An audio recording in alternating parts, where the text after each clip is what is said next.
Bismillahirrahmanirrahim. Wahayyikum bitahiyatil islamiyah bitahiyatil ahlal jannah bitahiyatil mubarakah. Assalamualaikum warahmatullahi wabarakatuh.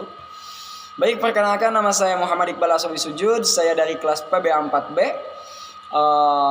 NIM saya 1908102037. Baik, di sini saya akan menjelaskan PowerPoint, sebuah PowerPoint yang telah saya buat.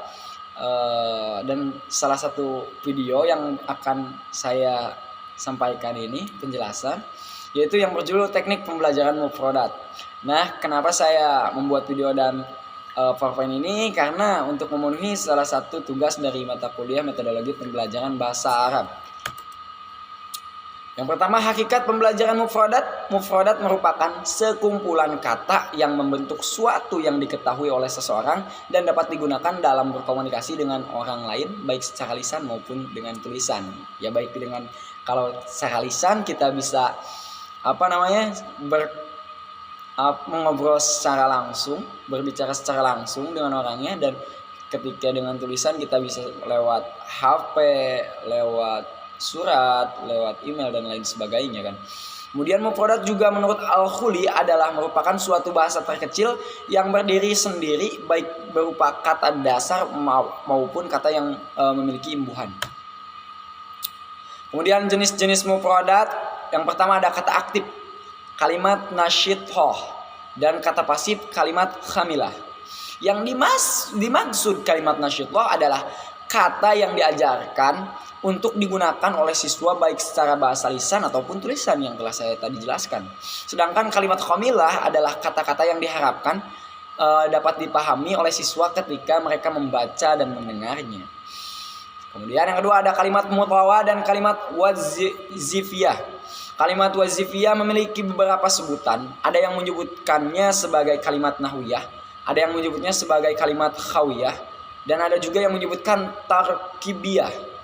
Disebut wajibiyah karena memiliki makna fungsi tertentu, disebut khawiyah karena tidak memiliki konten sebesar kalimat mutawa, dan disebut tarkibiyah atau nahwiyah karena membantu dan menyusun struktur nahwu. Kemudian teknik pembelajaran mufradat, yang pertama menyertakan barang atau benda yang dimaksud. Nah, jadi ketika kita menjelaskan mufradat itu kita membawa contoh, misalkan ada handphone. Nah, ini artinya adalah hatif misalkan handphone itu. Kemudian ada menggunakan suatu gambar.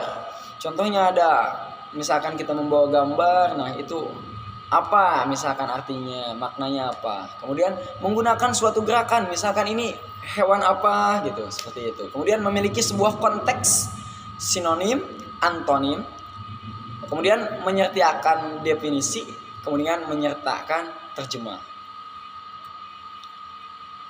Tujuan pembelajaran mufradat, yang pertama mengingat bahwa mufradat adalah unsur yang sangat penting dalam bahasa Arab, maka tujuan pembelajaran mufradat juga harus diorientasikan kepada fungsialisasi bahasa Arab, hendaklah dijadikan sebagai alat untuk keterampilan bahasa, baik secara represif, istimah dan qiraah, dan secara ekspresif kalam atau kitabah gitu. Kemudian tujuan pembelajaran mufradat juga bisa diarahkan kepada yang pertama, mengenalkan kosakata baru baik dalam teks tulisan maupun dalam wacana lisan. Ya, entah itu dalam berbentuk tulisan atau kita langsung berbicara gitu, mengenalkan. Yang kedua, melatih siswa untuk melafalkan mufradat dengan baik dan benar sesuai dengan makhrajul huruf yang benar gitu. Makhrajul huruf yang benar. Kemudian memberikan makna mufradat dengan cara yang tepat, baik makna leksikal maupun gramatikal yang sesuai dengan konteksnya. Kemudian yang terakhir, melatih siswa untuk menggunakan kosakata tersebut dalam kalimat sempurna dan kontekstual. Ya, mungkin hanya itu saja yang dapat saya sampaikan tentang penjelasan yang berjudul teknik pembelajaran mufradat. Mohon maaf apabila ada kesalahan kata yang saya ucapkan tadi atau penjelasan saya kurang dipahami. Mohon maaf yang sebesar-besarnya. Syukron ala ikhtimamikum. Wassalamualaikum warahmatullahi wabarakatuh.